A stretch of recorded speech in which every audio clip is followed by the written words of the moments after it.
Olqishlab qo'yamiz, rahmat.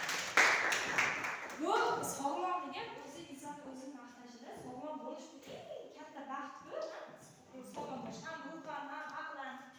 Marhamat ustoz. Fikrlanishni juda oddiy yozib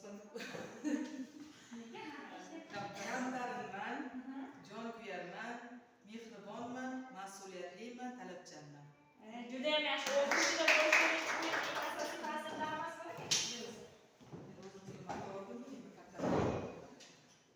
Mehribon, oilada mehribonman, talabchanman farzandlarimga, ta'sirchanman, o'zimni yaxshi ko'raman, talantliman. Talantlisiz, yaxshi. Men endi ota-onamga, farzandlarimga mehribonman. Ustozman. To'rtta farzandning onasiman. Maktabda yemakman. Quyoshchan bor, buvijonman. Juda ham yaxshi. Bardoshliman, ustozman, boshqarman, aqlli va go'zalman. Juda ham